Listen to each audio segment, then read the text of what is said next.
Thank you, Mary Jo, and I am very happy to be back here. I've been here several times so far, and actually this book, my 13th book, was born from a lecture that I gave here over a year ago. I was invited by Sandy to come and speak about the women of our ancestors. Sandy is my niece, and we're Chaldean. And she said, you know, she knew that in my writing I had addressed goddesses and priestesses, but I had never really delved very deep into it, and she kind of wanted a deeper talk. And so in preparing for this talk, I found that I knew very little about their history, and I thought, oh my goodness, this is amazing. I can't believe this. And I just kept going on, and I realized that, you know, I'm only going to have like an hour or so to talk about this, but this deserves at least like a book. So this idea was born again, and then I ended up writing Mesopotamian Goddesses. And what I did is I basically went and saw who were the goddesses. There were ones including Inanna and Ishtar, the ones that everybody knows about. But there's many, many more. And there were others that I had been talking about, like Enheduanna. She wasn't a goddess, but she was a priestess. And she had a great influence during that period, thousands of years ago. So I'm just a little bit about myself. So I was born in Baghdad as a minority Christian, as a Chaldean. So we knew very little about our ethnicity during that time because in the Arab world, or at least in Iraq, you were not taught history past 1400 years ago, past the Islamic time period. And so you knew you were a Christian, but you didn't know what it meant to be a Chaldean. You couldn't really study that. It wasn't, and then until when you got to college, you can study it as an elective. So then we came here in America, and then people hardly knew, you know, what it was to be from Iraq. Most people mixed up Iraq with Iran, and so there was, again, you're really lost. Like you couldn't really identify your identity. And then as I got older, however, I started looking, as a writer naturally, I started looking into it. And the one thing that I did notice from early on is that I did not feel from the time I was a girl, that I was really oppressed, or that I was in any way that I didn't have certain freedoms and powers. And I didn't understand, that felt so natural for me. But the older I got, I saw that I came from a region that really did not promote creativity, didn't promote women, didn't encourage and support women.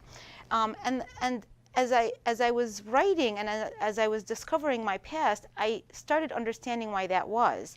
So there was once a very strong feminine power existence in ancient Mesopotamia from the time of the Garden of Eden, which was at that time called Dalmun.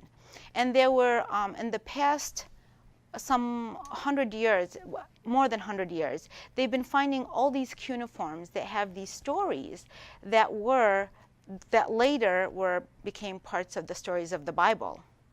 And then they found all these figurines of females that had been buried for thousands of years. And then they started understanding that it wasn't really just a male-oriented region.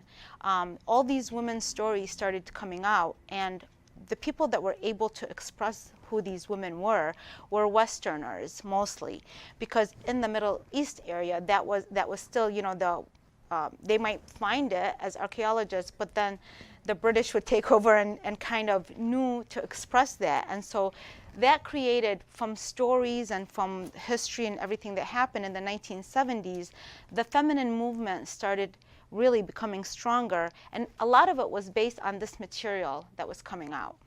But it never really completely died. It was just not expressed so freely. So I ended up finding out from my research, for instance, that my great-grandmother, Maria, so they called us, you know, the House of Maria, and I never thought about why is it a female name. And then when we looked into our background, what happened is my great-grandmother was a very great healer in the village in northern Mosul.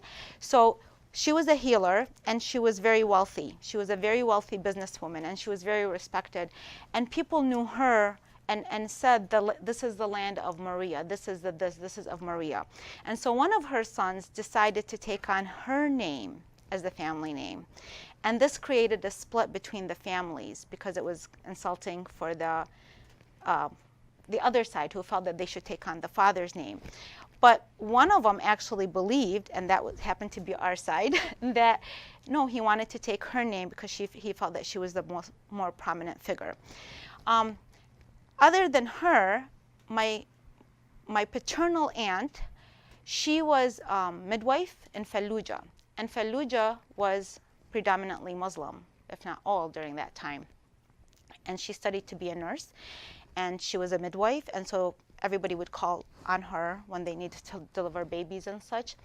And during that time, it was allowed, okay, it wasn't illegal, that if you had a girl, that the father could decide that they could to bury the child. And so my aunt, she was such a wise woman that she was able to convince them not to. And so one time when I visited Iraq in the year 2000, I asked her sister, which was my other aunt because that one had passed away, I said, well, how did she convince these men? Because a lot of them were sheiks. These were very prominent, important men. I said, how did she convince them not to bury their daughters? And she said that she used Quranic verses to convince these men not to do that. So here's a Christian woman that was smart enough to know how to communicate to them, to touch their hearts so she saved many lives. And so, but then if you look, and the whole point in this is that if there is that energy, that feminine energy, which did exist thousands of years ago, they couldn't kill it. They tried to destroy it through removing her through words, that when they invented, even there's one writer who thought that there's different theories of how was the woman destroyed, taken out of the story, basically.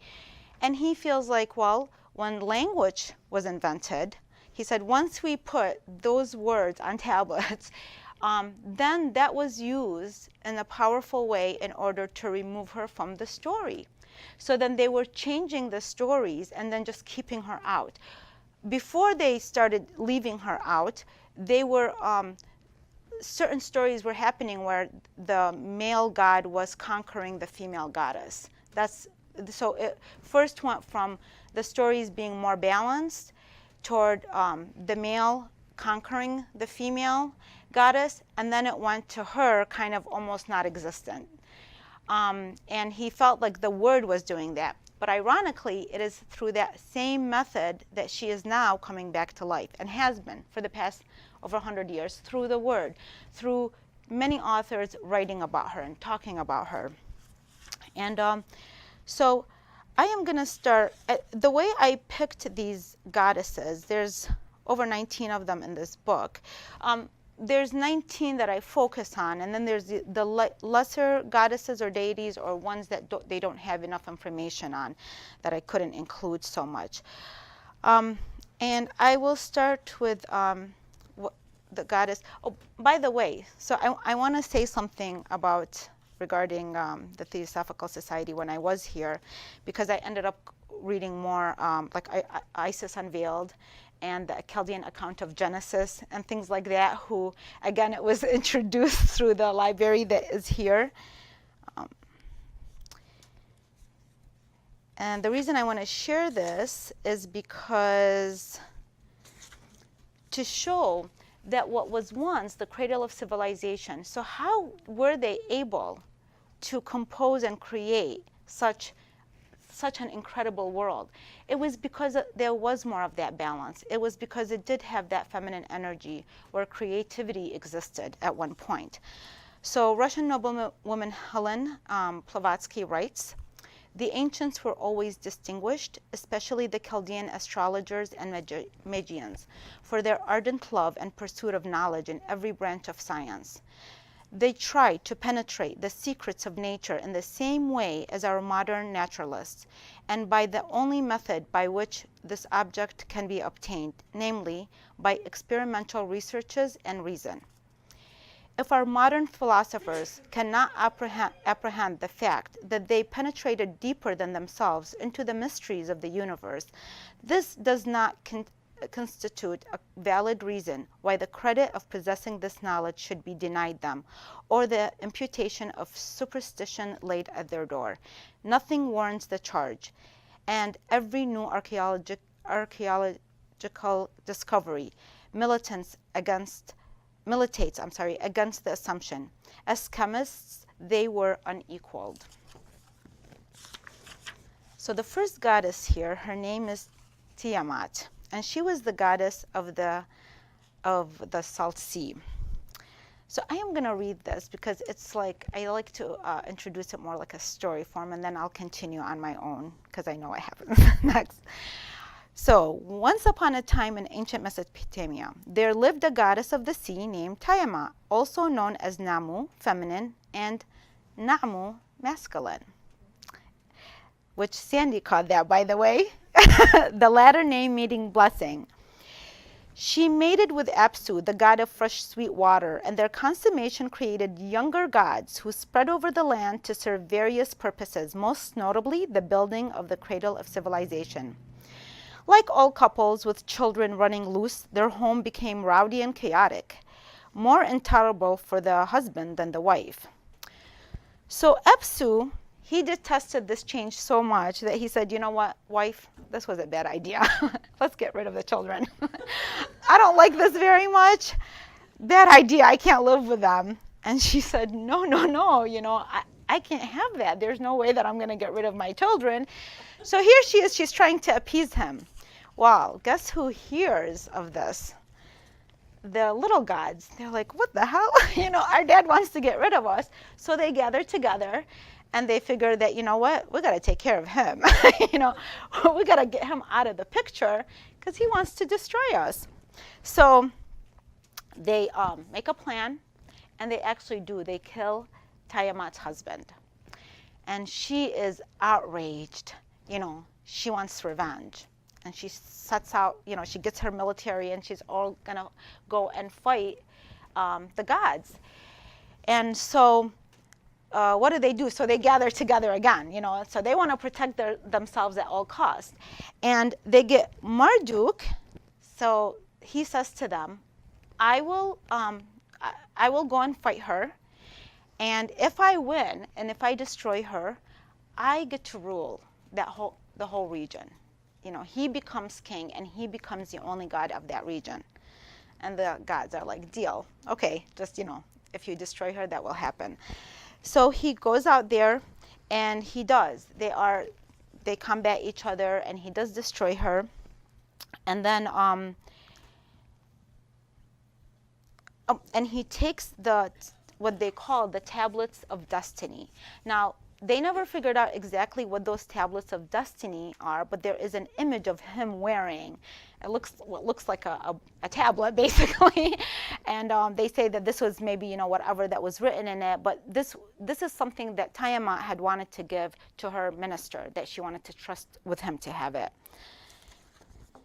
So once she's out of there, the story goes that, they felt that by him doing that, that this was a first attempt to start kind of slaughtering the female deity. And he became the main ruler. So rather now than having this balance of having male and female, he wanted to rule on his own.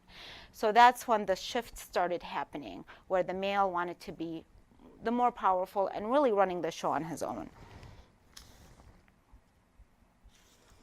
Now, in each of these books, in each of these chapters, what I do is, when I write the chapter, and then it's like there's a lesson in this. So if we were to look and see the lesson in Tiamat, so the people that killed her husband, she was enraged, right? So she's upset. Well, they considered that so inappropriate that she had to be destroyed. And if you look at that, then this is the first, the creation of the first wound in women.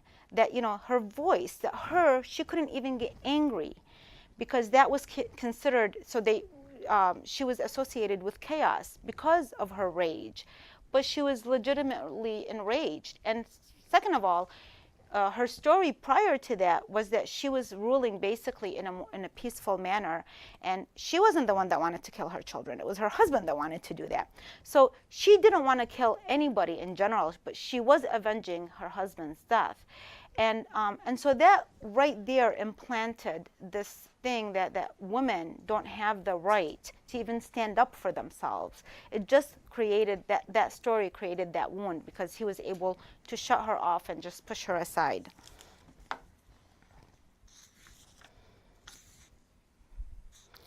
Okay, so then the next, so this is Ninhursag.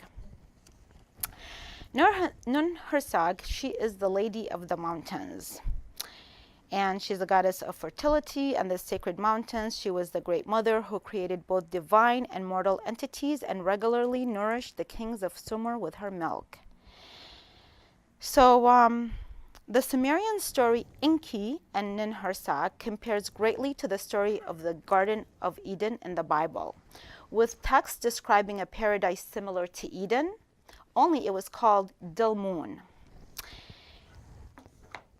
And in Dilmun, so this was the home for the gods on earth, and it was created in the winter season. It was pure and virginal land, clean and bright, where people didn't suffer from disease, headaches, or old age. The land knew peace and didn't need administrators to supervise its people. I'm going to read you a little text from it. This is from the tablet that they had. Pure are the cities, and you are the ones to whom they are allotted. Pure is Dilmun land, pure is summer, and you are the ones to whom it is allotted. Pure is Dilmun land, pure is Dilmun land.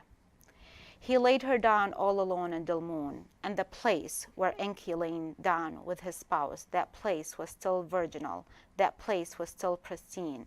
He laid her down all alone in Dilmun, and the place where Enki had lain down with Ninhursag, that place was virginal, that place was pristine. In Dilmun, the raven was not yet cawing, the partridge not crackling, the lion did not slay, the wolf was not carrying off lambs.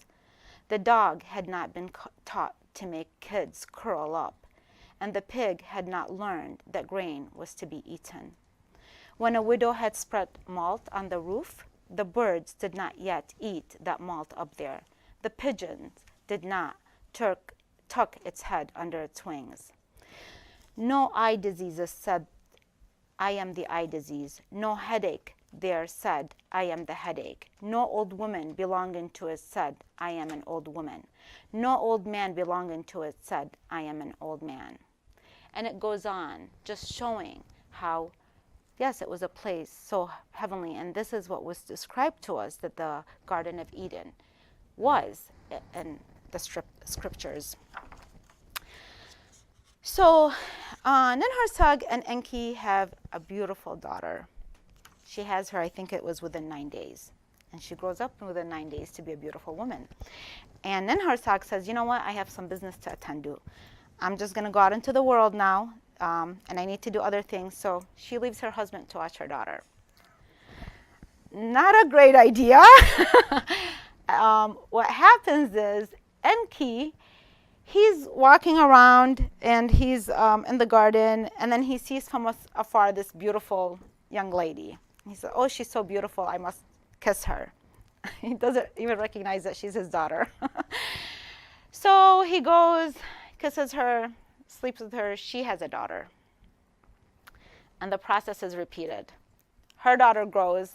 Enki's going along and sees this beautiful girl from afar and decides, you know, oh, who is this beautiful? And I think it says in here where he says, you know, to his minister who always travels with him, oh, who is this beautiful girl? I must know who she is. I must kiss her. Well, eventually his wife returns home from work. So here she is. She goes off to work and entrusting him with her daughter and taking care of the land. And she finds out what has happened. So I don't know how many he does this to. I think 3 or 4, where it's repeated. And then so she's back in time for her great-great-granddaughter. And with that one, she tells her, look, I'm going to instruct you what to do. And so they create this little plan, and he still goes to her, and then she says, well, I want his semen from you, that she wants her to keep that, because then what Ninhursag does, she goes and she plants 8 plants from that. And she grows these plants, and then Enki is walking along, and he sees these 8 plants, and they're grown, and he says, oh, what is this? This is so beautiful. And,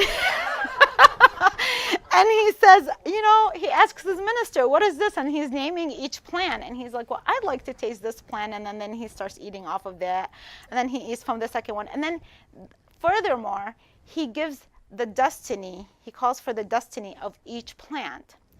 So word gets back to Ninhursag, and she's fuming. Not only does he eat from the plant, but he gives them their destiny, which that was her job. Those are her plans.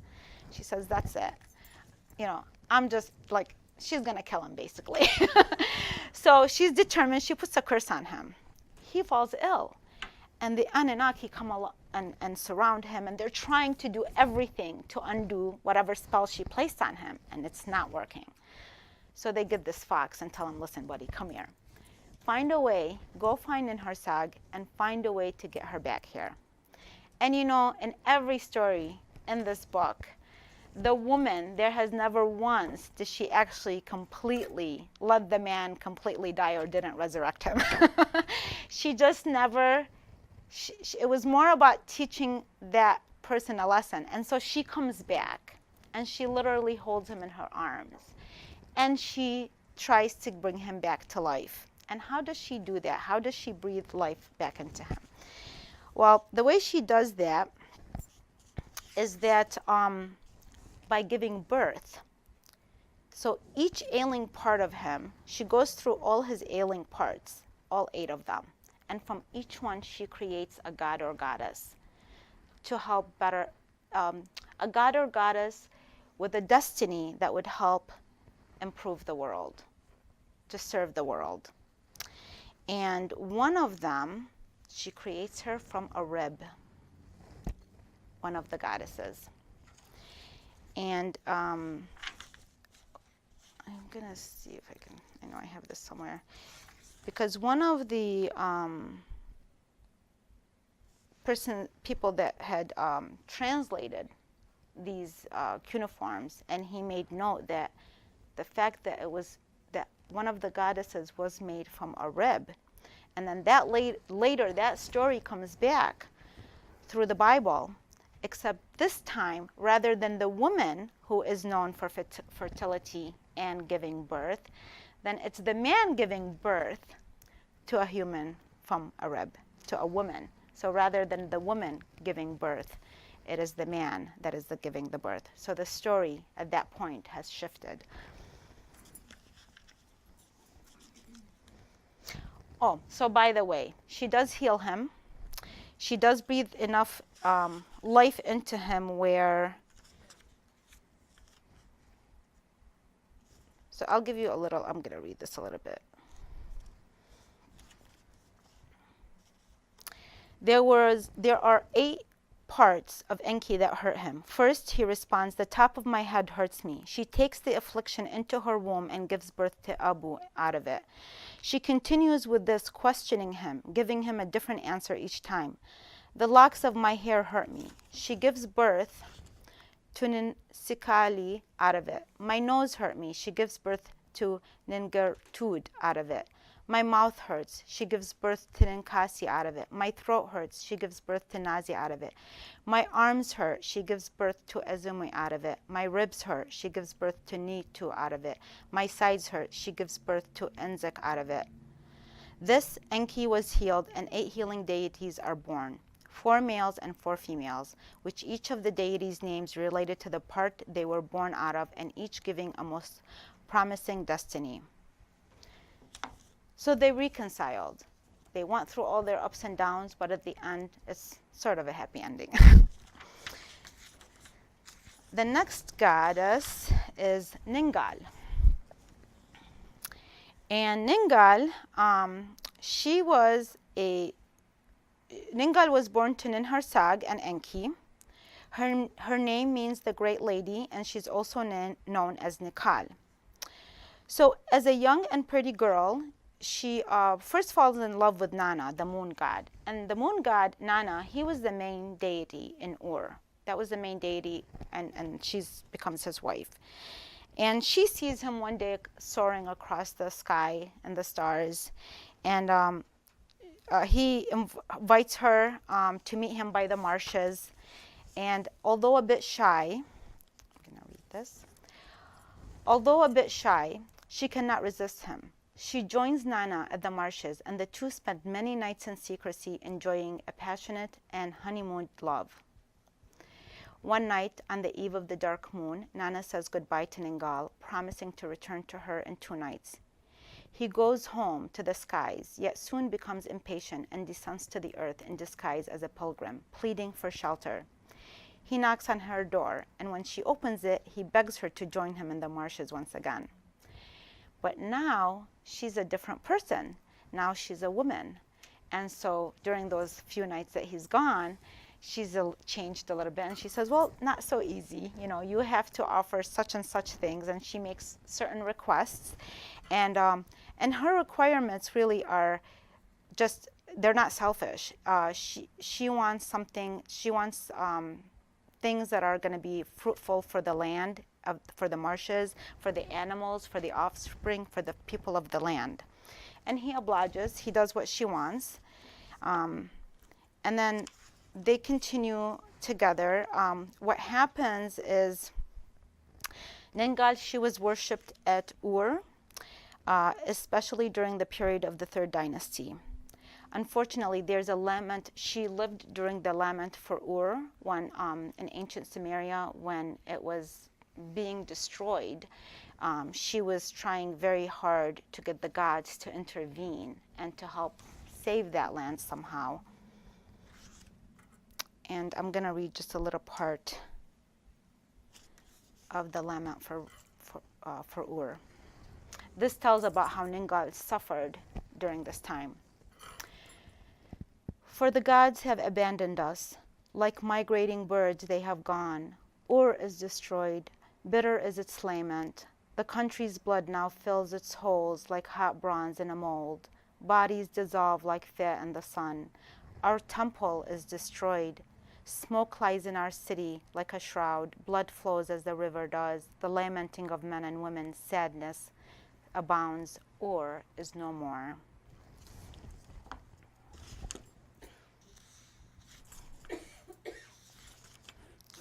The next goddess I have in here, oh, this is everybody's favorite. So Inanna and Ereshkigal, goddess of heaven and earth and goddess of the underworld.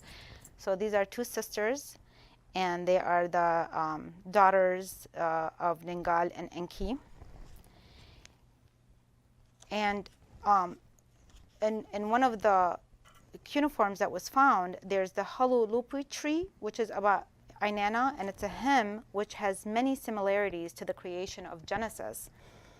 So it starts off with, in the first days, in the very first days, in the first nights, in the very first nights, in the first years, in the very first years.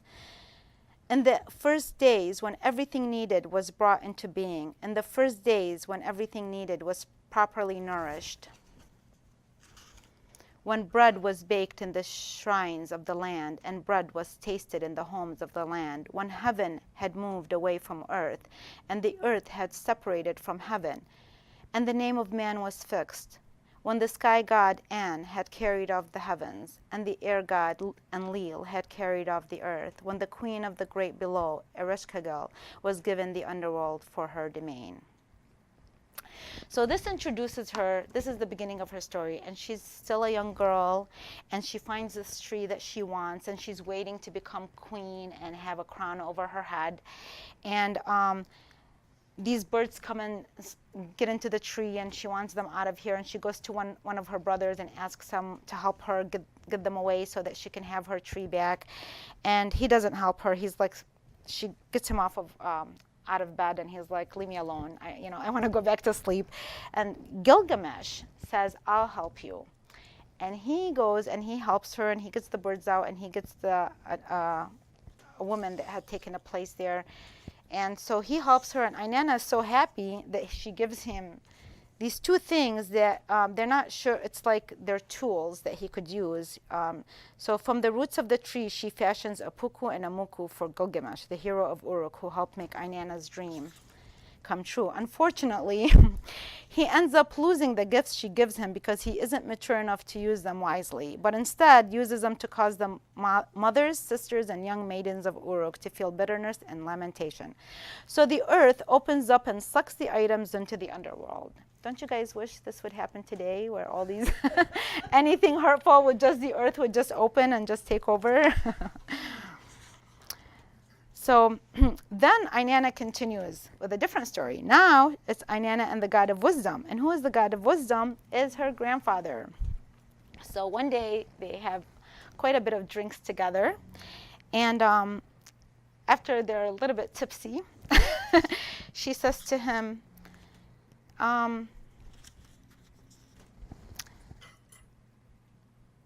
she asks something from him. She says,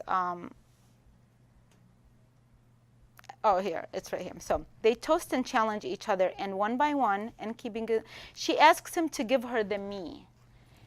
Okay, and that's exactly what's written in there. It's the me. It's a type of power. Okay, so the Sumerian holy laws of heaven and earth. And he says, in the name of my power, in the name of my holy shrine, to my daughter Inanna, I shall give the high priestess godship, the noble, enduring crown, the throne of kingship. And Inanna replies, I take them. And he goes on with the same heartful oaths and gives her the descent into the underworld and the ascent from the underworld and the love of art making. And she replies, I take them. And he continues with his toast, raising his cup, and declares he'll give her the holy priestess of heaven, the sitting up of lamentation, the rejoicing, and he gives her, and he gives her. And she's like, I'll take them. And at the very end, so he falls asleep, and she just gathers all the me's and her servant, her very devout servant, a woman, and they get onto the boat of heaven. You know, they stack everything up, and the boat starts sailing. And so Enki wakes up and he's like, where's all the me's? And his minister says, well, my king has given them to his daughter. So he says, you know what? You need to follow her. He says, well, she's taking them to Uruk, from Arudu to Uruk. He says, you follow her right now, and I want that boat back. I want all of the me's back, because now he's come back to his senses and he wants them back. And so the minister goes and he tells her that, you know, her grandfather wants them back, and she says, my father has changed his word to me. He has violated his pledge, broken his promise. Deceitfully, my father spoke to me, but she's not dejected for long. She calls her servant, requesting her to save the boat of heaven. So her servant, she does all these like ninja stuff to stop the process, and she allows the boat of heaven to continue towards Arudu. And as much as they try everything to get her back, she continues on. Then, when he hears that when she arrives to Arudu, that she uses everything that she has taken for the benefit and the blessings of the people. And when he hears that back from his minister, he says, I bless the process. Let her. Just make sure she has all that she wants. And in the beginning, he thought that she was doing this for a selfish reason, but she was trying to serve that area.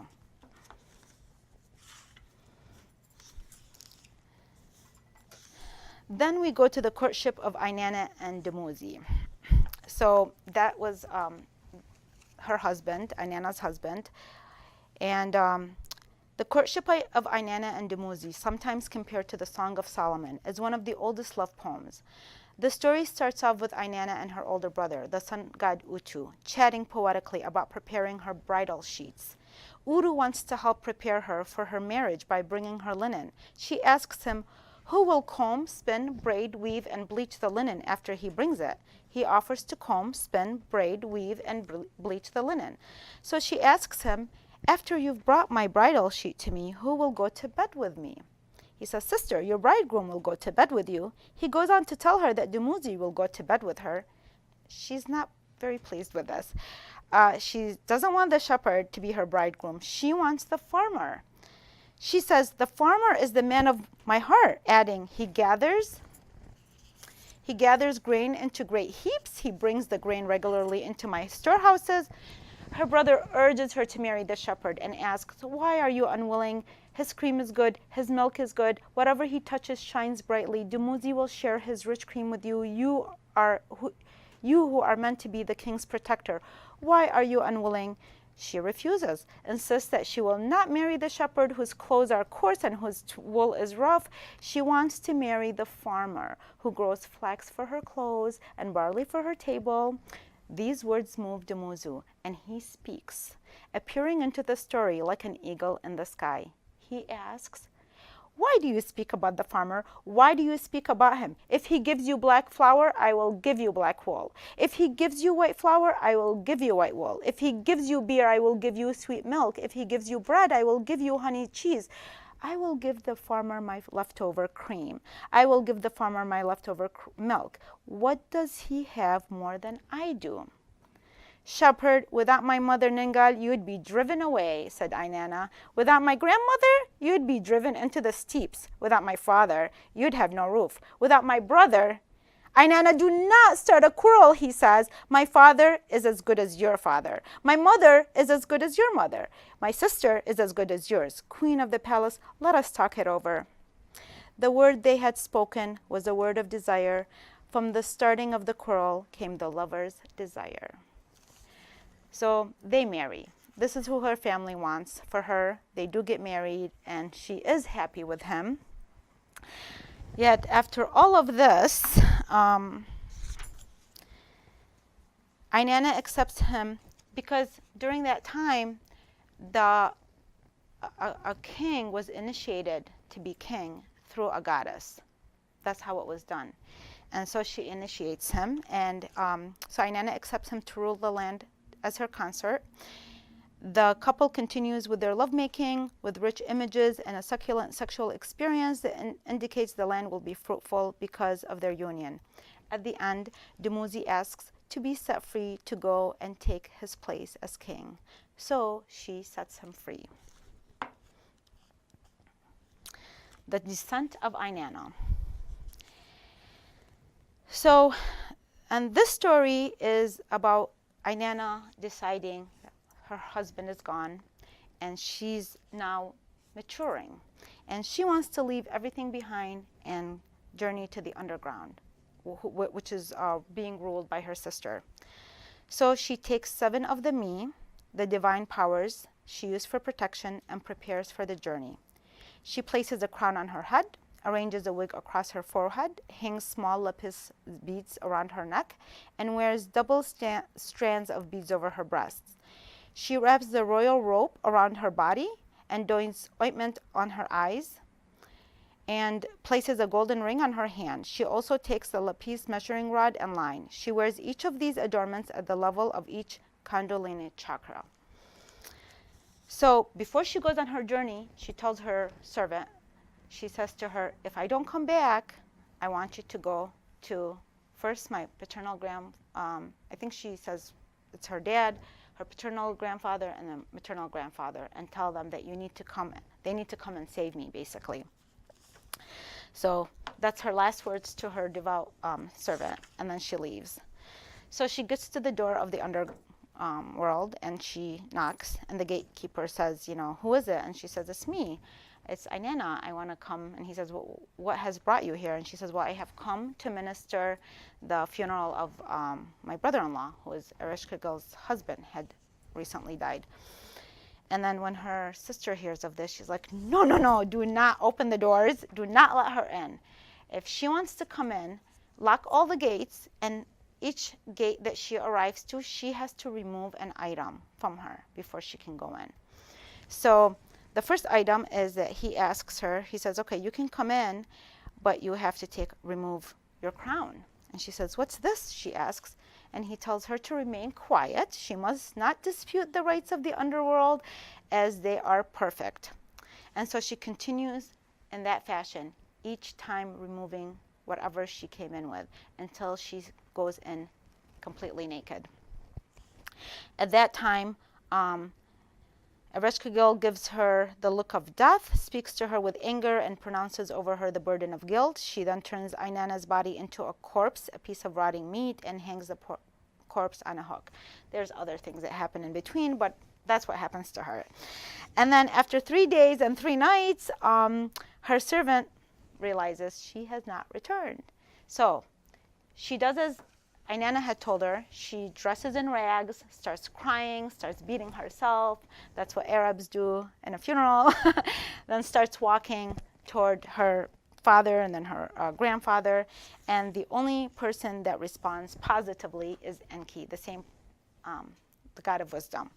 And so he takes mud out of underneath his nails and creates a creature from his left hand and then a creature from his right hand, and he says that they will go in to the underworld, and he gives them instructions on how to save Ainana.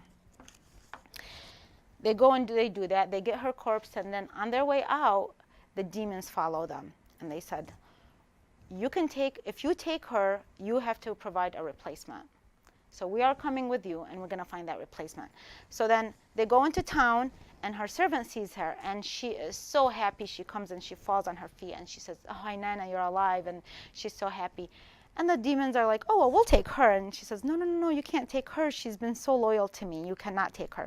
So then they said, okay. They walk along, and one of her sons sees her. And he's also in rags, and he's been in tears and all dusty and everything. And he comes, and he throws himself at his mother's feet.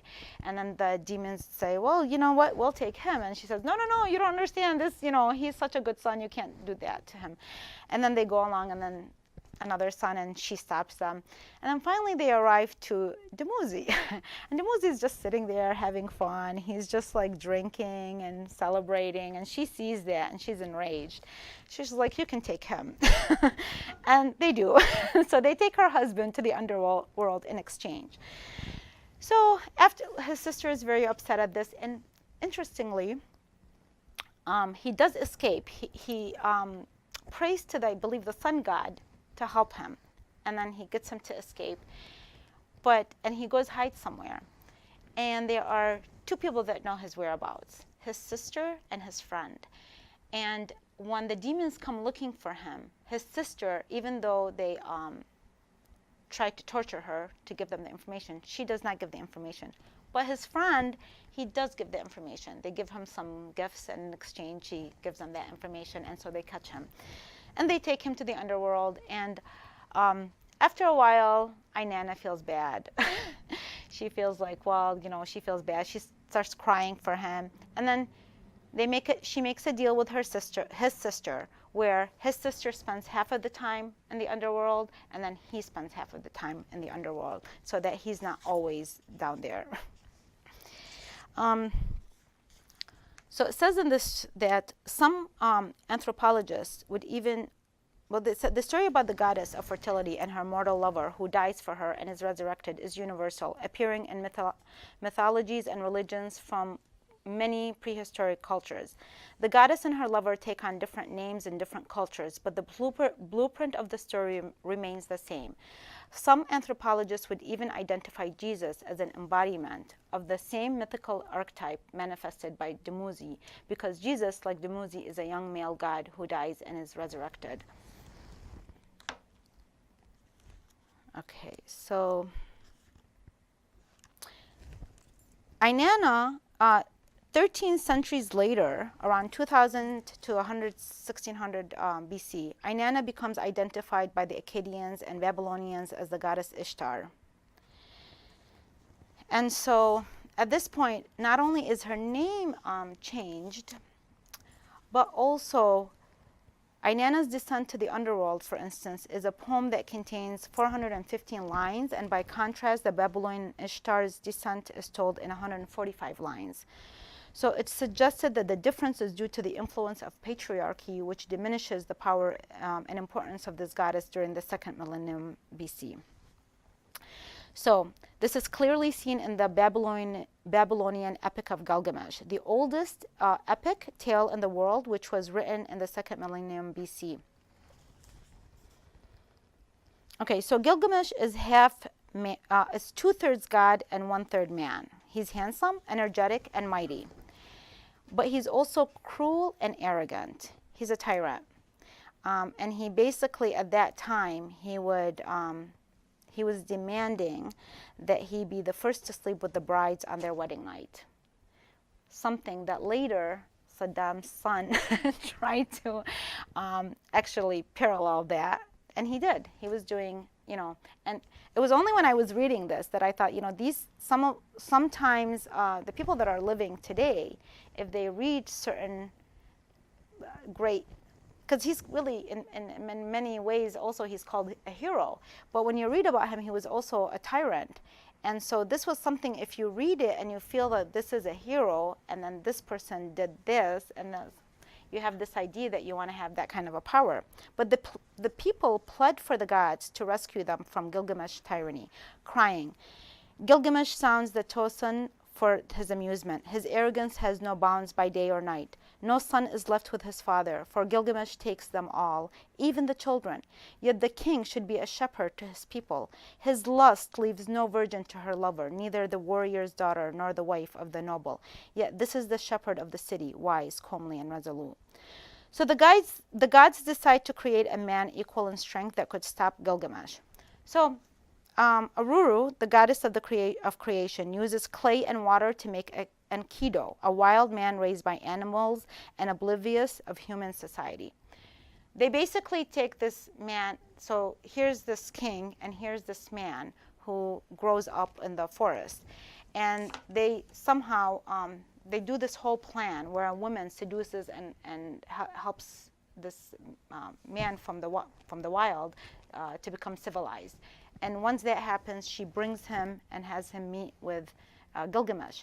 Initially, they fight it out because he tries to stop him from taking this bride on her wedding night. So they fight it out, and then they become friends. They become very, very close friends. Interestingly, this man, Enkidu, starts kind of turning like Gilgamesh. So Gilgamesh wants immortality.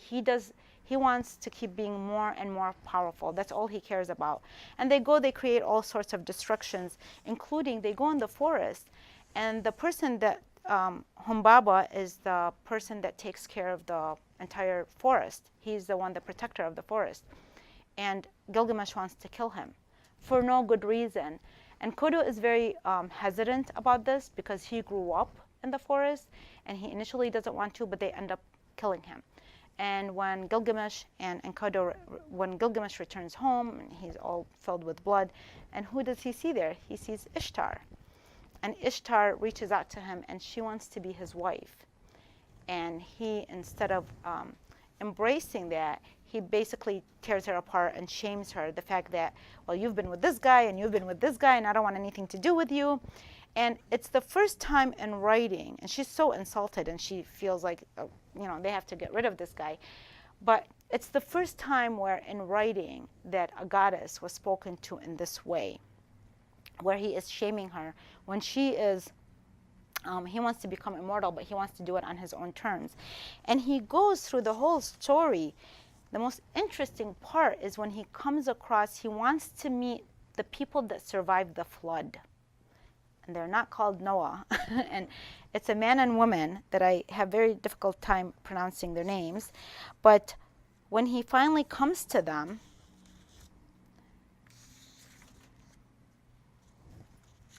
he crosses the great rivers and oceans and mountains. He tackles and slays monstrous mountain lions, bears, and other beasts. Along the way, he meets Sinduru, a tavern keeper at the beach beside the Sea of the Dead, who discourages him from the journey. So he wants to go where when the flood happened, so God, the gods kept two people, a couple, they kept them alive. And they are like another side of, they live in Dulmun, in paradise basically, where the gods are supposed to live. He wants to live there. That is his goal. She says, Gilgamesh, where are you going? The life you seek you shall never find. When the gods created humankind, death they appointed for humans. Life is their own in their own hands they retained. Gilgamesh, let your belly be full, enjoy yourself day and night. Every day make merry, dance and play. Let your clothes be clean, let your head be washed. Bathe yourself in water. Gaze upon the little child that holds your hand. Let a wife enjoy your repeated embrace, for this is the lot of man.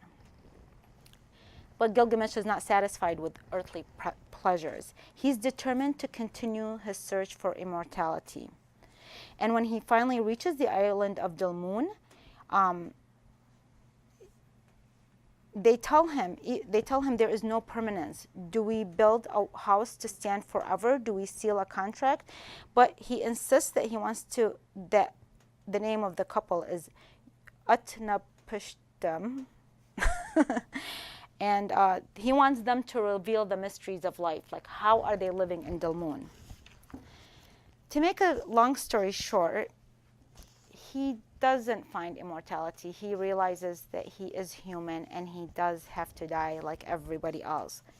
But the point of this story is that it was in the Epic of Gilgamesh when Ishtar was looked at as very like almost whorish, that he was demeaning her and all her past experiences and just throwing things at her that normally that was not done to a goddess.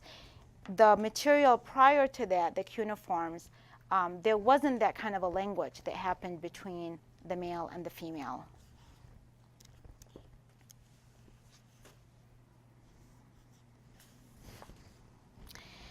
And then there was Ninlil, and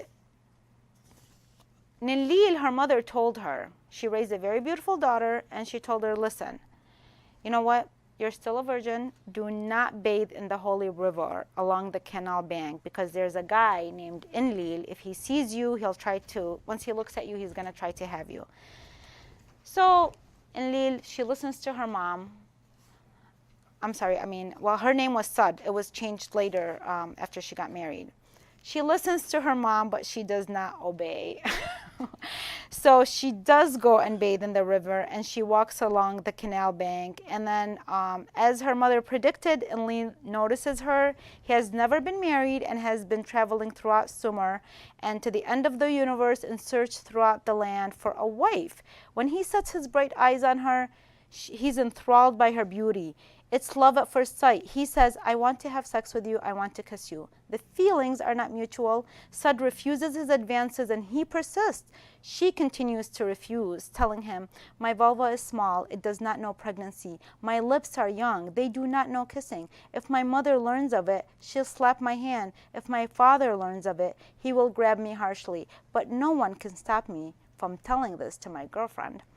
So Sud uses this excuse to run and tell her friends. After she leaves, Enlil summons his minister and asks him, has anyone made love or kissed this beautiful and radiant young woman? They basically get together eventually, and she does fall in love with him. And then he wants to marry her.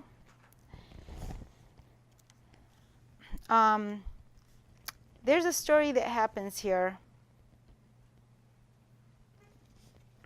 and it's fragmented. So what happens to her husband, at one point he gets arrested, and the lines between them being together as a married couple to him being arrested, they don't know exactly what happened, but they think that maybe there was some kind of a sexual abuse of some kind, because maybe she was kind of young. And because they say, based on the material that they have, that she was the one that reported him. So when he goes off, he still wants to have a relationship with her, but he can't. So what he does is he disguises himself as different people. She goes looking for him once they take him, and he disguises himself as different people, and she sees the resemblance in those different men, and so they unite to form an offspring. And so this is what I found really incredible in all these stories, is the man-woman relationship. the man and women, there is such a dedication, and once fate brings them, that whatever they go through, they continue that relationship. So they've taken him, but she still finds a way, and he is the one that initiates it, but she sees what he's doing, and they continue to have a relationship to create offsprings, and they continue to have, I think it was a number, like a total of 4 times, where they had 4 different gods that they were born from them. Okay, so Enheduanna. So Sargon of Akkad was the son of a priestess, perhaps a sacred courtesan, since he admits not knowing the identity of his father. His mother had given birth to him in secret, placed him on an island in a basket, and locked the lid. Sounds familiar? Anybody? Okay. Yeah, so the river carried him to a peasant who raised him. He appointed him as his gardener, and while he was a gardener, Ishtar granted Sargon her love. So he became a king who was the first to build an empire and unite northern and southern Mesopotamia. And so he had a daughter, her name was Enheduanna. And he appointed Enheduanna as a priestess because he wanted to unite. So he doesn't want the people to think he plans to take over for himself both the political and cultic titles of the southern cities. So Enheduanna's job was to achieve a dynastic marriage with the gods and to extend this marriage to the people and the ruler. In this manner, the Semitic Ishtar would be syncretized with and united with the Sumerian Inanna. So Enheduanna was a high priestess, and once she became a priestess, she had to go and live in the temple where the god Namou, that's where he lived, and she had to go and live there. So the temple of Ur consisted of Nana's temple, Ningal's temple, the storehouse, a palace, and the royal tombs. Enheduanna's office and accommodations were in the Giparo, a double building for the priestess where he had special responsibility for the holy statue of Nana's wife, Ningal. People believed that deities lived in their statues. They were therefore sacred and mighty. Only trained priests and priestesses were allowed to approach them. As the human personification of Ningal, Enheduanna had to manage and maintain the maintenance and feeding of the goddess Ningal's statue, decorated with jewels and clothing woven and made in the temple. She presented her with meals consisting of flour, bread, and meat, as well as beer, all of which was meticulously lodged on clay tablets. And so this is the sacred marriage that they talk about, which is in shamanism, where if anybody has heard my talks before, I was an apprentice for best-selling author and mystic Lynn V. Andrews. So I was her apprentice for 4 years. I'm still working with her. I work in her school mentoring her students. It's a shamanic school, and in the shamanic school, which interestingly, again, a lot of the things that I discovered in here, in this ancient world, is what we learned in shamanism. And part of how I connected to my lineage is because through shamanism, you see how we are all related through very ancient rites and mysticism that has been concealed, but we can feel it. It's somehow, everybody, what are they doing when they're trying to find the story and fight about the story? Because it is so important for us to see what our story is, to feel our connection. We feel like there is something missing, and what's missing is part of the story. So we know that there's something that's not making sense. And so through shamanism, we talked a lot about shape-shifting. So for Enheduanna, she shape-shifted, so then she became the god, Nana, so that the people could communicate. And then it is said that the way she shape-shifted, that people, when they were talking to her, they felt that they were talking to the god, Nana. And so, and actually even today, priests, Catholic priests, that's what they are, where they can, they take in the body of Christ, and that they have that kind of a relationship. So that's what at that time, it was Enheduanna. She was taking on that role. But over the years, the women were not able to participate in those roles anymore. Being an end priestess to the moon god was a powerful position. The moon, observed nightly for ritual purposes and for calculating time, was important for Sumerians. And by the way, Enheduanna is the first writer in history, not woman writer, just the first recorded writer in history. There is no document before her that what she did different than anybody else who wrote before her is she signed her name. She signed at the end that it is I, Enheduanna, who is writing this. So she took ownership of her writing. And there is no document before that of anybody having done that. And she used her poetry to bring peace into the community that she was with. So at one point, there was one of the rulers. They came and they pushed her off. They wanted to rule Ur, and they basically kicked her out of the temple. And what she did during this time is she prayed to Inanna to help her out. This is part of her poem. It was in your service that I first entered the holy temple, I, Enheduanna, the highest priestess. I carried the ritual basket. I chanted your praise. Now I have been cast out to the place of lepers. Day comes and the brightness is hidden around me.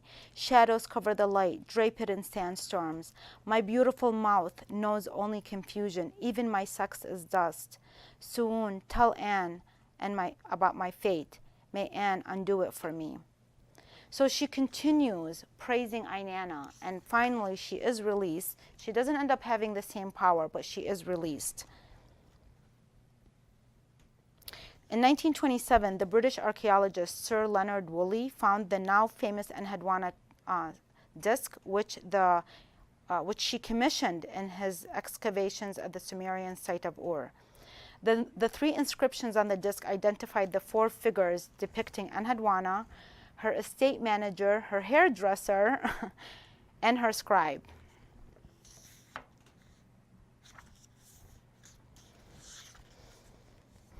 Ninkasi. Ninkasi is one of the daughters of Enki. When Enki was saying that his mouth hurt, so the mother, she created Ninkasi, the goddess of beer. Beer was invented in Mesopotamia, and it was considered a very sacred drink and a sacred act. And if you got drunk, it was like very humiliating. You're supposed to know how to hold your drink during that time. It was a staple diet in Mesopotamians. It was a staple in Mesopotamians' diet and a favorite drink from prehistoric times. Started and cultivated by women, brewing beer began in the small village of Gudi Tepe, which later became an important town and fortress along the famous Silk Road trade route.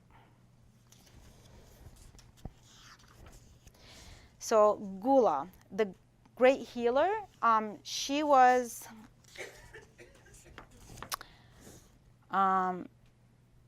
after the Great Flood, Gula helped breathe life into mankind. She saw the terrible destruction wrought by the flood, and since she'd lost her husband to the Netherland, she became interested in caring for the sick and wounded in the great above. She became patroness of herbs, healing, and life. Initially, Gula was a Sumerian deity known as Ba, goddess of dogs. Gula's cylinder seals portray her always with a dog, sometimes seated and surrounded by stars. Dog figurines dedicated to the goddess were found in the Kasit temple at the Isin and in temples at other Babylonian sites. People noticed that when dogs licked their sores, they seemed to heal faster, and so dogs became associated with healing, and Bo transformed into a healing deity. Nanshi is one of the 8 healing gods born to Enki, god of wisdom. She was made to heal her father's neck, then assigned dominion over the Persian Gulf, on which floated her father's inspirational sea shrine. She was basically the goddess of social justice, and she helped orphans and widows. Semiramis. This one is such an interesting story. So she was the wife of an Assyrian king, and very little is found about her, but for some reason his writers chose her, maybe because there wasn't enough material on her, or at that time they hadn't found any, but I don't know why they chose Semiramis. There was a Greek version of Semiramis which gave this whole entire story that was supposed to be factual, none of which was, and people believe that she went fighting with her husband, and then that she went and killed her husband, and that she pursued this young prince that belonged to another woman. There was so many fabrications about her. There was an account, an Armenian account of Semiramis, all not very favorable, all showing her just kind of like hungry for fighting and just pursuing all these men. The most interesting one, though, however, is the one by Alexander Hislop, a Free Church of Scotland minister known for his criticism of the Roman Catholic Church. He wrote several books, his most famous one being The Two Babylons. So basically, in his book, he links a Chaldean Semiramis to the Whore of Babylon, although she's never mentioned in the Bible. According to him, she is the mother of Nimrod, the great-grandson of Noah, who becomes king of Babylon and creates the worship of idolatry.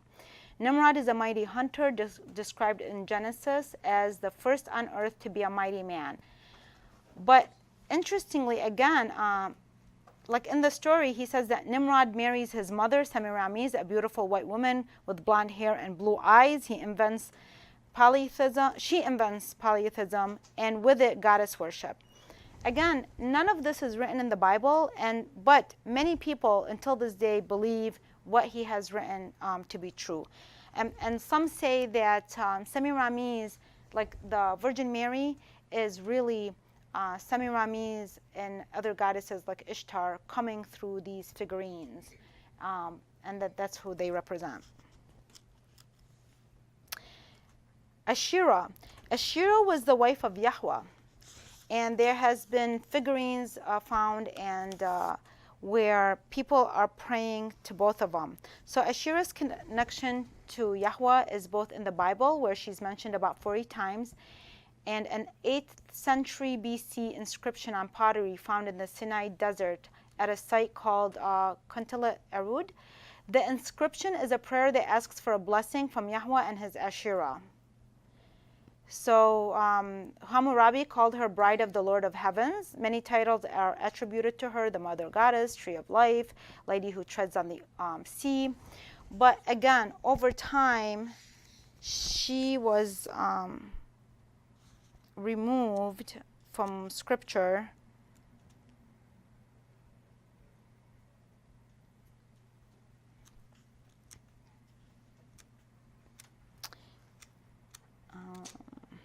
Okay, then we have this story, because I want to have some time for questions.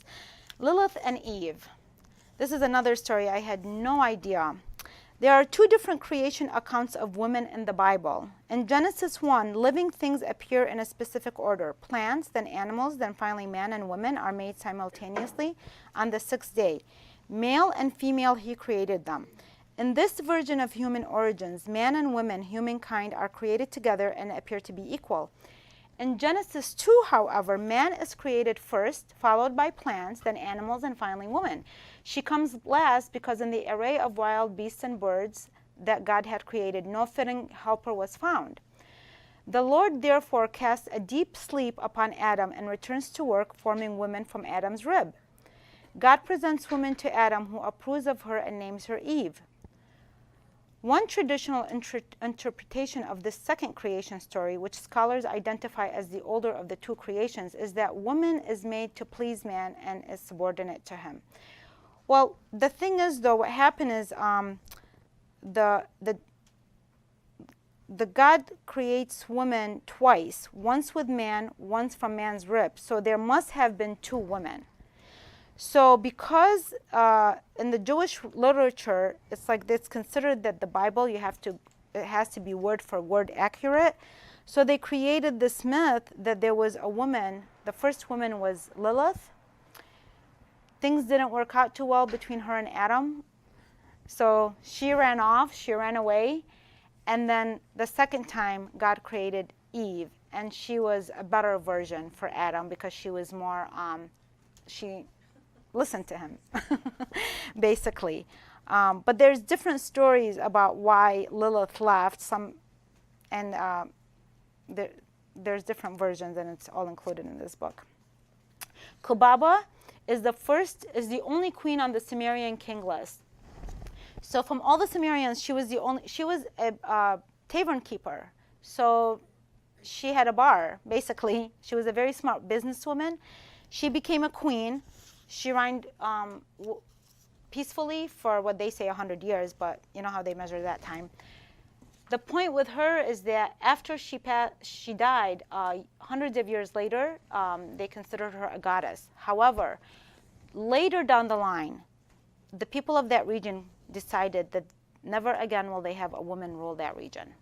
They said that that would bring a bad omen to that land, which is very ironic because that's actually the opposite of what happened. Since then, that land has never seen peace. And so you wonder if that lack of balance, it's a very unbalanced region. It's very aggressive, and part of that is because they had made over thousands of years, they continue to make decisions to kind of destroy her presence and her power from existence. Last, the three Trinity, Al-Alat, Al-Uzza, and Manat. So these are the triple Trinity. Legend has it that the people of Mecca were devoted to these goddesses, known as daughters of Allah. Now, I am including these for a reason because this kind of had an influence on all of the Middle Eastern region, okay? The three of them were very popular goddesses in Mecca at the time of Muhammad. The three daughters of Allah had their sanctuaries in the land, which later became the cradle of Islam. So it's said that Khadija, who was the first wife of Prophet Muhammad, kept an idol of Al-Uzza in her house and worshipped it every evening. Now, if anybody, for those who don't know, often it's said that when that religion came, that it gave freedom to women. And then there was all these things going on beforehand. And there were some things that their prophet stopped. That is true. But if you look at Khadija, who was not a Christian, and she did worship these deities, she was 10 years, I don't know if it was 10 or 15 years Muhammad's senior. She was a very successful businesswoman. She was already married and widowed twice with kids by two different men. And she proposed. She was the one that proposed to Muhammad. So you would wonder if this was the case, then what would make a woman like her have this kind of a position or power or confidence, or what could cause or bring up somebody to be someone like her if it was so oppressive during that time for women? So for her, she wasn't oppressed, and what happened is, in the beginning, in an attempt to appease the Meccans, Muhammad recognized these three powerful deities of Mecca and Al-Madinah and made a compromise in their favor, this permitting prayers to them, a violation of monotheism. He recited these verses of Surat al-Najm, considering a revelation by Angel Gabriel. Have you thought of Al-Alat and Al-Uzza and Manat, the third, the other? These are the exalted Gharanik, whose intercession is hoped for. The word Gharanik was difficult to discern and was used only once in the text. Analysts wrote that it meant the cranes. By this revelation, Muhammad acknowledged these three female deities as worthy of worship and whose intercession in heaven was to be sought. When Muhammad's family, as well as Khadija's, heard those favorable words about their gods, they rejoiced, so they accepted Islam. Later, Muhammad retracted the revelation. He said the angel Gabriel came and chastised him And these are the satanic verses, by the way. They were later called the satanic verses. Muhammad retracted the revelation. He said the angel Gabriel came and chastised him for uttering these verses and informed him that Satan, not Allah, had put these words in Muhammad's mouth. So he retracted that. And then he decided that these goddesses had to be destroyed. And that was the last major destruction of the goddesses that created, basically closed the doors on, it just finalized it all. So it went from just, you see the slowly how each religion as they came, that was part of their, way of ruling. And it was finalized with these three goddesses. And after them, there wasn't any, until all these evidence of all these other goddesses started coming up, like about 100 years ago. So thank you for listening. And I tried to sum up as much as I could from this book, but of course there's a lot more in there. And any questions? Yes? So I have a comment that builds into a question. So, so the first goddess you talked about, Tiamat, happens to be one of, she's a pivotal character in my favorite story, which is the story you were telling. And in the Enuma Elish, there's so many important things about that, and I want to thank you because you made something crystal clear and something that I've been studying for months. And so, as part of your narrative, you explained that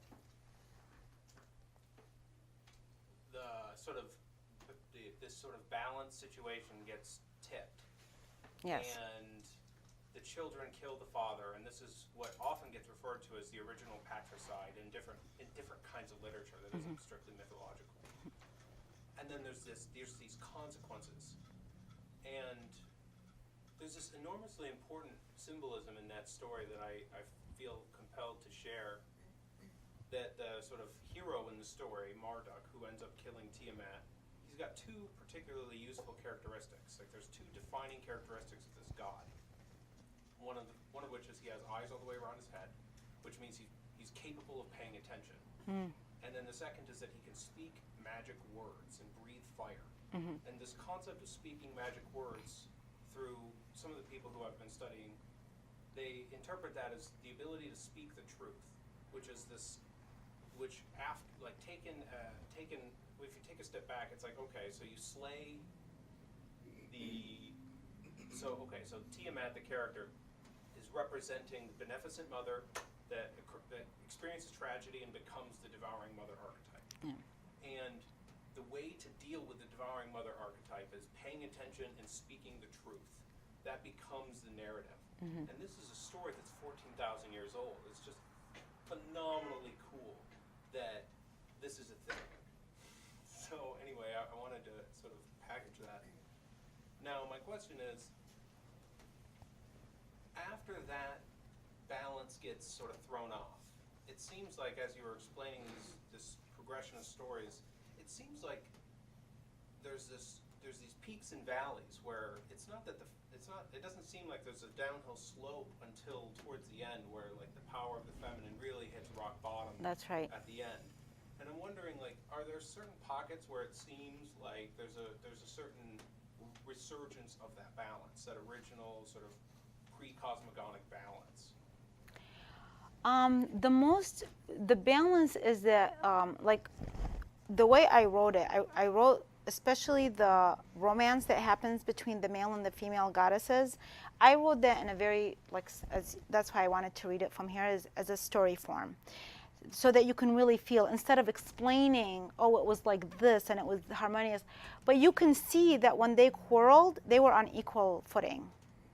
That it only later, when Gilgamesh was speaking like that to Ishtar, that wasn't that kind of language. Before, there was playful, like she could speak her mind, he can speak his mind, and there wasn't that, you didn't feel, even when they would, where it seemed there might be force in him, laying with her, but really you can see a playfulness and that there's a willingness. So you could sense there was a more, that there was more, they were more on equal footing.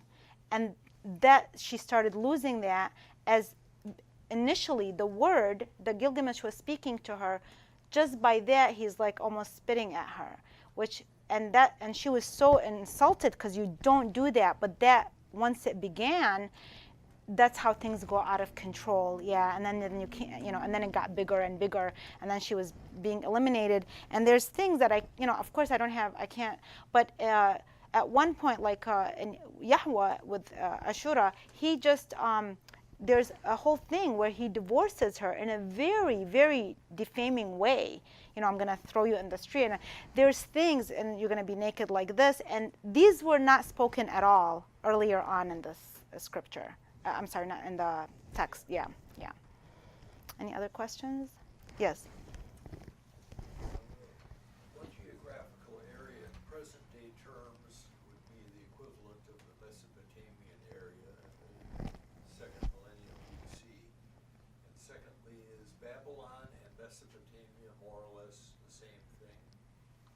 Well, when I looked up, there was a lot of different groups of people that were part of that land. So the Sumerians are considered the oldest, but then there's other gods like the Anunnaki. Where did they come from? And there's all these, they planted the people, and they started from the southern area. The Babylonians were more like from the north, and the Assyrians, and then the Chaldeans as well, that they started from there. And what happened is, these were all Semitic people that just integrated into each other.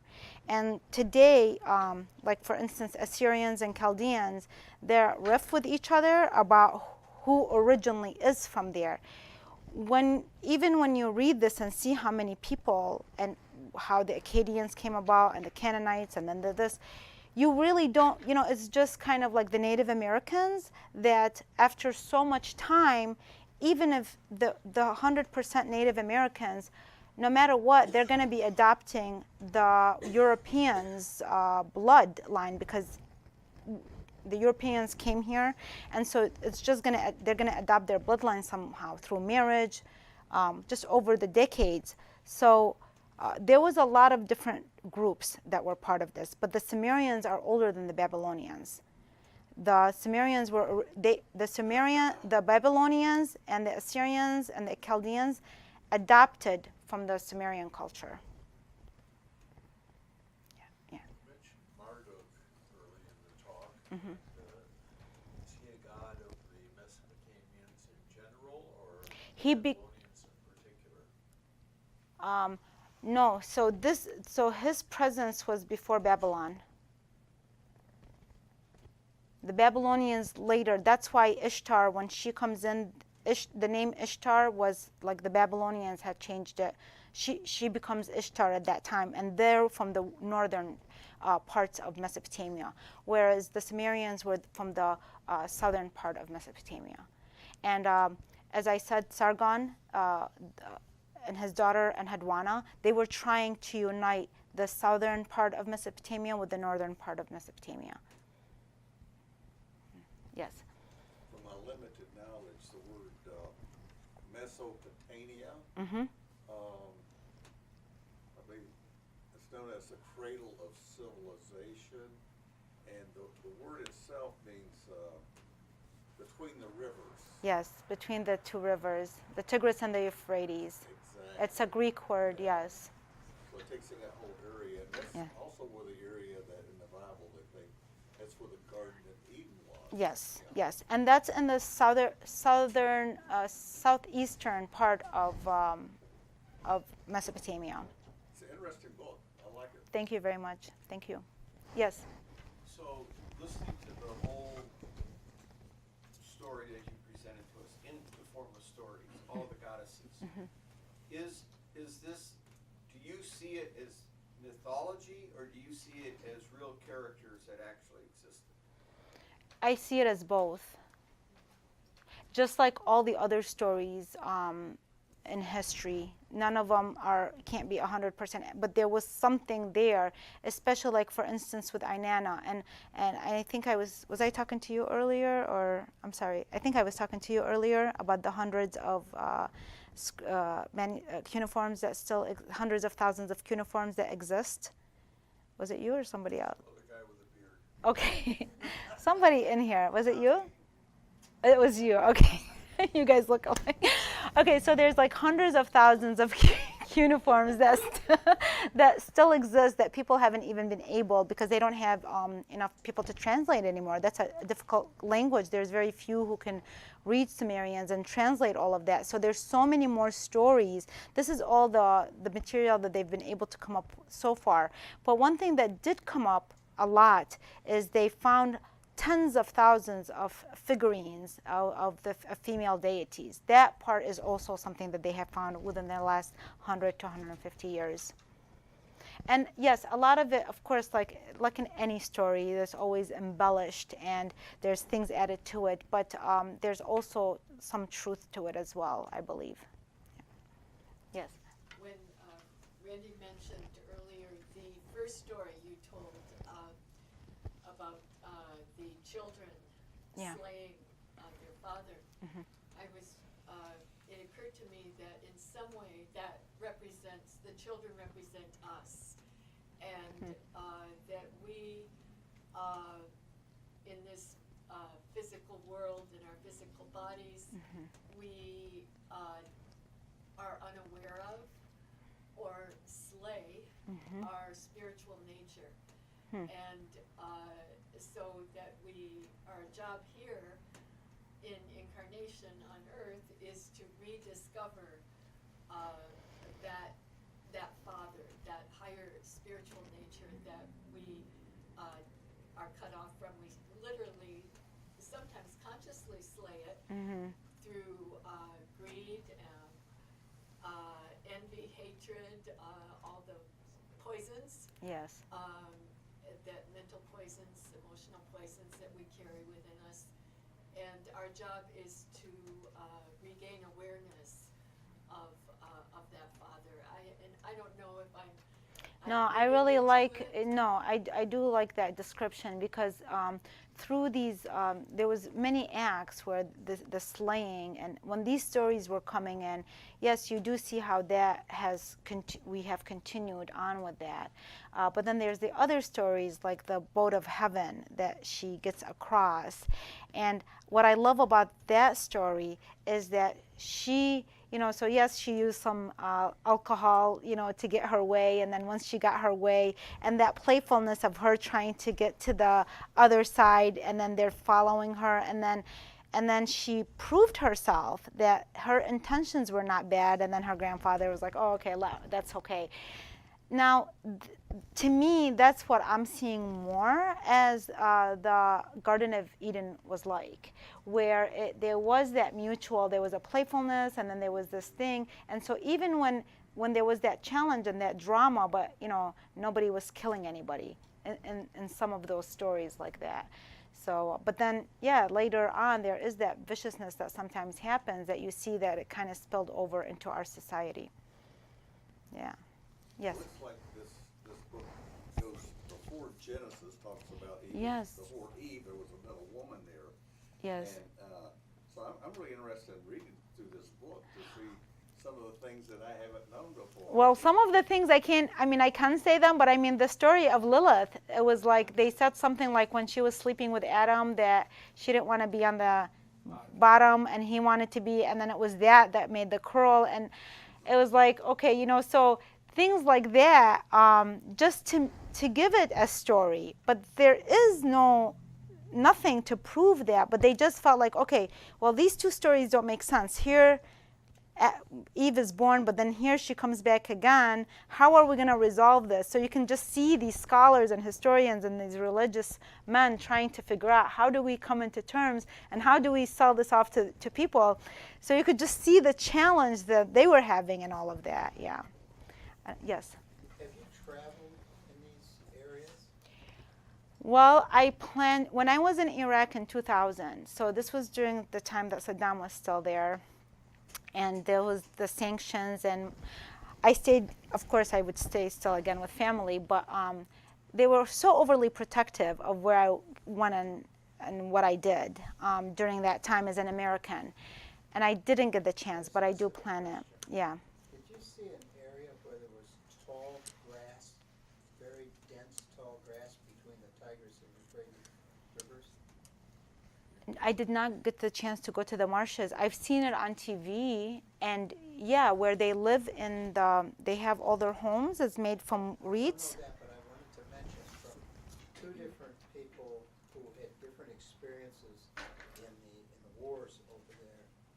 They each said that these soldiers, these hard soldiers, would not go into these densely grassed areas with this very tall grass, that they said these were not religious people, these were just tough soldiers. They would refuse to go in. They said there was something in there that was protecting something of great value, and they were not going to risk their lives to destroy something that was obviously worth protecting. They were doing something, or they felt a feeling about it, like They could feel it. They were wanting them to go into these areas, and these soldiers who would run into a machine gun, I mean, they would not go into that area, that there was something that they could feel. I don't have Reminds me anything more. of the Garden of Eden.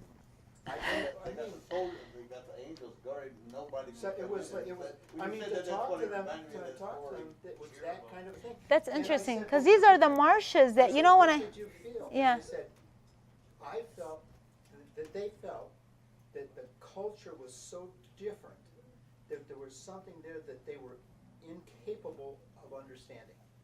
that's interesting, because these are the marshes, all these marshes that, this is where the gods and the goddesses, that's where they met to, you know, for their romance. So that's interesting that you're saying that, because it's like, yeah, that's what I would believe, that there's things there that we'd have to be there to feel it and to see it.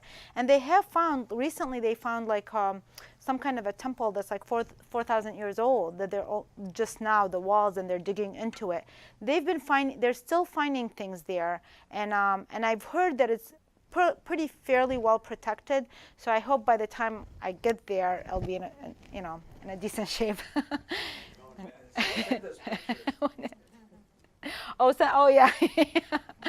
Any other questions? I know the Mayan culture, in that culture, they talk of the underworld also. Yes. When you die, you go there and you come back. And, Yeah. I go down there quite a bit to I love. Down to the underworld?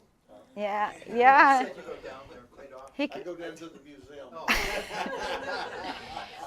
But you're right about the Mayan culture. Yes, that is that's a very mystical world as well. And I just to mention, now you reminded me. So in January 2016, when I went to Mexico, and I participated in a shaman ceremony over there. What part were you in? Well, we went to Cancun, but this area was in the Yucatan, and I've been there many times. in Xel-Há. Okay. Okay, and the tour guide, he was showing us things that we could do, and he passed this one thing where I saw a picture of a shaman, and I said, what is that? He said, oh, well, this is, because he figured there's me, my husband, the kids. I said, I'm going to do that. So I left the kids with my husband, and I went and did that, and it was incredible. But the point is that there was, over the archway of the path that I was going in, it's called Path of Consciousness, and I took a picture of it. And after the ceremony was done, I remember I walked out and I said, I'm going to create something similar to that when I come to Michigan, when I come home. And that was in 2016 in January. And last October, we had our first spiritual and writing retreat at Colombier called the Path of Consciousness, which if anybody's interested, I have like small postcards here. We're having it again this October, and it's going to be an annual thing. But the whole experience, and that's the thing, something talks to you. Even the fact that the title was right there for me to take a picture. When I got home, I did not find anything with that title. And it's not something that somebody, and I thought, there's just something about that world with the Mayans and all that. Yes, I think you had your hand up here. Are the stories about the characters you were telling us about, were they taken from those round cylinders that were like carved or impressed with characters? I think there was some where Ashira was affiliated with that, where she was on the poles. They just say all over Iraq they have all these cylinders that are inscribed. With their names. or with different, with different, yes, with the stories. Printing paper. Yes. They have them with all the stories, and I have at the back for reference each one like what they have. They're in different parts of the world. Not all of them are in Iraq. Right. Yeah, there's like the Enhadwana's disc. It's in Philadelphia, it's the Museum of Philadelphia, and some is in the British Museum. So they're all different parts of the world. They're kept safe. Yeah. Yes. Just a comment. When I first became a theosophist, Edgar Brooks had said to me that this earth is a school, and only recently have I looked at it. Now I look at it like it's Harvard. The trees, the whole thing, the history, because that's what we were studying. That's what we're looking for. This image of father and mother, and theosophy had talked about a period where we were like hermaphroditic, and now when it was split, we're learning more about each other, and we're learning more about the feminine principle and the masculine principle within us. Yes. And so I look at it and I love it. I love the people. I love all the challenges. And like you were talking about relationships and all these different stories, it's just a beautiful way of revealing some of our history, some of our experiences, and some of our answers. They're still there and they're being uncovered right in front of us. Yeah. Well, and I really believe like stories matter, that the stories of the Middle East that have been kept alive that are more the modern day stories. So our focus on that and our neglect of the rich history that it has is going to keep the story that the Middle East is experiencing now, they're going to relive again and again and again and again because of the negligence of looking within themselves on how they've created the story and taken ownership and responsibility for it, and not pointing finger at their neighbors and international this and that. But they have to really figure out, but at the same time, us on the Western side, so my responsibility, I remember like decades ago, I had an editor from New York. He really loved my writing, and he said, if you wrote a book about honor killing, that would be a bestseller. And I thought, oh my God, if you only knew. I mean, that was the exactly opposite of what I was trying to do, because it was like all these stereotypes, and you keep emphasizing something, the more you focus on that, the more it's going to live, and it's going to repeat itself. And so that region has not really been given a chance to heal. And I believe that when you bring up these stories, you allow for something to open up so that there is that possibility for healing. But in the Western world, if we're going to keep focusing and having the stereotype about that, we're really not helping them any, or ourselves, because it eventually affects us as well. Yes. It's funny that you said it the way that you said it just now, because it reminded me that I did study honor killings, actually. I went that route. Yeah. I like that you went the other route. Yeah. But in studying it, the reason I studied it was because I was focusing on masculinity and what,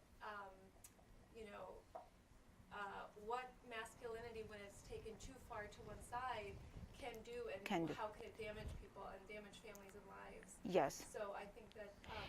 But see, studying it is a different, so I study a lot of subjects that I don't write about, but the amount of studying that I do behind everything, including something like this, if I was to put it all together, But here's the thing, it's not that I didn't know about it, but it wasn't part of my world, and neither was it part of the world of the community that I grew up in.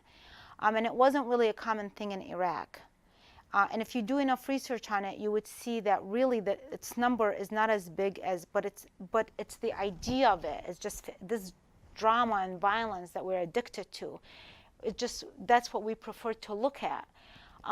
So it's good that you're studying it, because because the information I'm sharing with you now, I received it from researching it, because when I saw the numbers and how many honor killings happen a year in comparison to, like, for instance, in the United States, how many husbands kill their wives a year. If you look at it this way, and then you think, well, you know what, it's just like because we don't know what that's about, so it seems so mysterious, and then it's a different type of violence. But we really have to see, like, how addicted we are to those types of stories, that we keep them alive. And we are somehow because of our need for the Middle East to have that kind of drama, we're keeping that violence somehow indirectly keeping it alive. And I Yeah. just want to clarify too, Yeah. I'm not studying it Yeah. anymore. Okay. No, it was Yeah. like 15 years Yeah. ago. But I think that when people would study it, they would ignore the fact that it's the masculine tendencies in those regions. I see what you And mean. that's what I'm saying. Yes, yes. For the people in that region to understand where it stems from. Yes, and that's the introspective part where they really need in that region to look within. And they're not the only ones guilty of that. So here we're in the United States. We need to do our own introspective. That's a whole, every person, every region has that. But I am just saying that in regards to that region, given on the subject that we're talking about, this area, my husband watches a lot of Arabic satellite news, and so for that, I kind of like it because it keeps me aware, even though it annoys me oftentimes. But what it keeps me aware of is I do notice there's a lot of pointing fingers, and I do see that there is no platform and there's no recognition from their end about the role or lack of role that women play in their society. Yes. And you just said like the Western world in some way keeps it alive over there in the Middle East. Yes. Yes. I mean, over there, there's crooks over there because it's coming from them. It's coming. That's true. Yes. Yes. Yeah. And they have to take accountability for that. They have to take accountability for what they're doing wrong, like the corruption. You're talking about like the government corruption. Like because over there, the Christians used to rule Iraq, but the Muslims, when they came, they took over. Yes. That's what slaughtered Iraq and the people, you know. Yes. When it was Christians, it was safe. Yeah, it was yes, it was safer, and those topics, yeah, they're not discussed. They're not discussed. It's very. I mean, it's a narrow. Well, I've talked about this before. So I'm so grateful my parents brought us here. You know, my mother has passed away recently, and I remember the priest when he came in her room, and he said he saw us. We were so distraught and everything, and he said, you know, after he did the prayer and he looked and he said, you know, you guys have to be very happy and pleased and proud that she was able to come to this country. That was the first thing he said, which ironically, this is for many years I've been so grateful for my father and my brother and whoever was involved in the decision to bring us here, because there's no way a woman like myself writing about these topics would have been able to have this kind of an expression and this kind of a platform and been embraced by this kind of a home. There's just, that wouldn't have happened. And so when he said it, it was interesting. That was the first, he said that, and then he made other lists.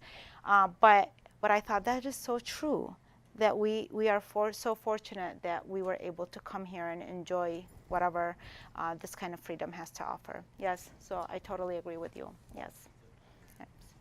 Yes.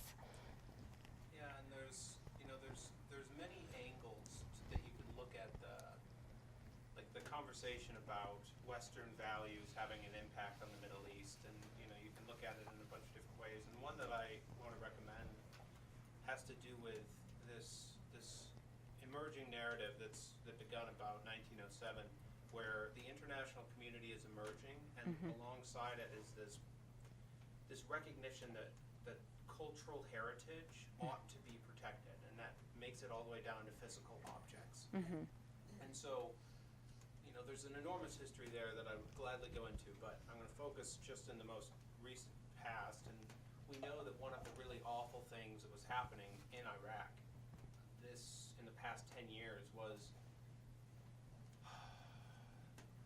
cultural artifacts were being destroyed. That's right. As a way to gather and garner support for what we might call the insurgency. And so there was like this humanitarian intervention type of military strategy that is baked into the military conflicts in Iraq that really has at least some impact on preserving these stories and bringing the truth to the surface, because there's no way we can actually decipher everything we found yet, and we don't know what's still there. And for every statue that gets destroyed, that's just one more story that we might not get. And this is just, again, one perspective of the relationship between the Western sort of machine moving into the Middle East, and now that there's this strange imbalance occurring. But Yeah, but who's the one, as I mentioned this from the very beginning, that it was the Westerners who wrote these ones. When they heard of these stories, they were the first ones to jump on them. There was one woman, once she heard about Enheduanna, she was a professor. She started, all her talks became about that, and she wrote a book. She was just so amazed. And unfortunately, I don't see that same response from the Middle Eastern community. That is not a comfortable area. Whereas in the Western region, when they discovered her, they were like, oh my goodness. And they have done the best that they could, including writing many books, to bring her to the forefront. A lot more than what Middle Easterners have done, including just the Iraqis, where this was her home. So, and this is where the introspective is so important, yes, that they need to look at themselves and see what we call ayub them, their faults, okay, their thing, what have we done wrong to contribute to them, yeah. Yes? So I've heard you have there's been a lot of historical monuments and stuff destroyed in Iraq. Yeah. It's a very sad thing, but also they're finding new artifacts. Yes, they are. Of them.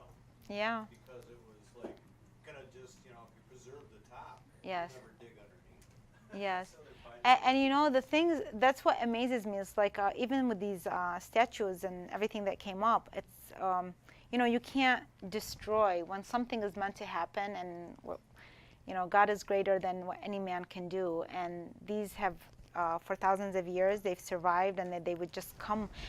They tried to destroy everything, so how did all these things were coming up enough for us to find out a certain truth that existed?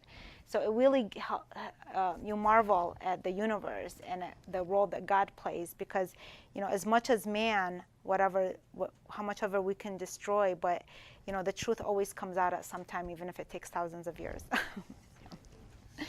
Thank you. Reminds us to be flexible and Yes. to not Yes. try to preserve, too rigidly, hold on to stuff. To hold on, yeah, yes. And not create damage, hopefully, I think, yes. Are you on Facebook where we can follow where your talks are going to be? Yeah, so I have a Facebook page and and a website, but I do have a Facebook author page that you guys can go and check out. And that I usually do post.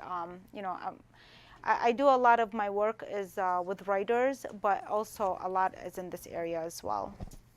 Yeah. Thank you very much. Thank you for listening, everybody. Thank you.